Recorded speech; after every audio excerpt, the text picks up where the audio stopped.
ప్రభుత్వం ఎంతో ప్రతిష్టాత్మకంగా చేపడుతున్న ఉచిత ఇసుక విధానం సామాన్య ప్రజలకు ఇసుక కష్టాలు తీరేలా లేవు. ఒకవైపు దళారులు, మరోవైపు అధిక ధరలు సామాన్యుడికి పెనుభారమైంది. డాక్టర్ బిఆర్ అంబేద్కర్ కోనసీమ జిల్లా గోదావరి నది పరివాహక ప్రాంతమైన కోనసీమ ప్రజలు ఇల్లు నిర్మించుకోవాలంటే ఇసుక కోసం అనేక పాట్లు పడుతున్నారు.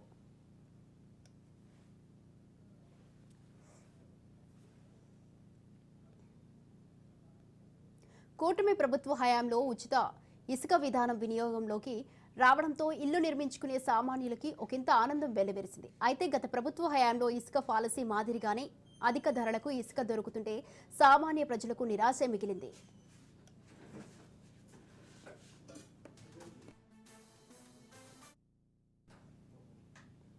పి గన్నవరం నియోజకవర్గంలో ఇసుక ర్యాంపులు వినియోగంలోకి వచ్చిన ప్రజలకు ఏమాత్రం ఉపయోగపడటం లేదు. ఇసుక ర్యాంపుల్లో దళారులు అధిక ధరలకు ఇసుకను అమ్ముకుంటున్నారని తెలుస్తోంది. ఒక ట్రాక్టర్ ధర 2,500 నుండి 3,500 వరకు పలుకుతోంది. దీంతో సామాన్య ప్రజలు తమ కళ్ల ముందే ట్రాక్టర్లపై వెళ్తున్నా కొనుగోలు చేయలేని పరిస్థితి ఏర్పడింది.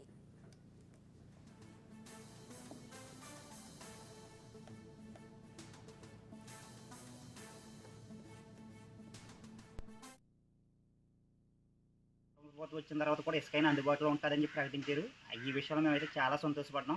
కానీ మా ప్రభుత్వం వచ్చి 3 మాసాలు అయినా కూడా ఇంకా మనకి అందుబాటులో లేదు. దళారుల చేతుల నుంచి బయటపడకుండా ఇంకా ఇసుక అనే ఒక వస్తువుని ఇంకా అధిక ధరలకి అమ్ముతూ దళారుల చేతుల నుంచి బయటపడకుండా ఇసుక సామాన్యులకు అందుబాటులో లేకుండా చాలా ఇబ్బందులు పడుతున్నారు. ఈ విషయంలో కొంచెం మన గౌరవ ముఖ్యమంత్రి వర్యులు మరియు ఉప ముఖ్యమంత్రి శ్రీ పవన్ కళ్యాణ్ గారు కొంచెం దూరదృష్టిలో ఆలోచించి బూటి మేళలకే ఇస్తామని చెప్పి చెప్పొస్తున్నారండి. అని మాకు పూర్తిగా అవగాహన అయితే లేదు. ఈ విషయంలో మాకు దగ్గరలో అయితే వైకొత్తపల్లి గోదావరి పరివాహక ప్రాంతం మాకు కూడా అందుబాటులో ఇసుక దొరకట్లేదు. దీన్ని దృష్టిలో పెట్టుకుని మన యొక్క ప్రభుత్వం ఇంకా అందుబాటులో సవగ్గా దొరికేలా చేసి మమ్మల్ని ఈ భవన నిర్మాణ కార్మికుల్ని ప్రతి ఒక లేబర్ వర్క్ చేసి ప్రతి ఒక్కరిని కూడా ఆదుకోవాల్సింది ఇందు మూలంగా కోరి ప్రార్థిస్తున్నాను. నేను వైకొత్తపల్లి గ్రామం నుంచి మేము మాట్లాడుతున్నాము. ఇసుక నిమిత్తం ఈ చాలా పాటలు పడుతున్నామండి. ఇసుక అంటే చాలా గోదావరి పక్క నుండి కూడా ఇసుక విషయంలో చాలా ఇబ్బందులు పాటలు పడుతున్నాం. ప్రభుత్వం వారు మాకు మాట ఇచ్చారు, ఫ్రీ ఇసుక సప్లై ఇస్తామని చెప్పేసి.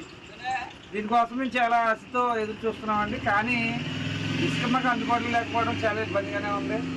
ఒక పక్కనేమో మేస్త్రులకేమో పని ఏమో లేకపోయింది, రైతు ఏమో కట్టించుకోవడానికి చాలా ఇబ్బంది పడుతున్నాడు.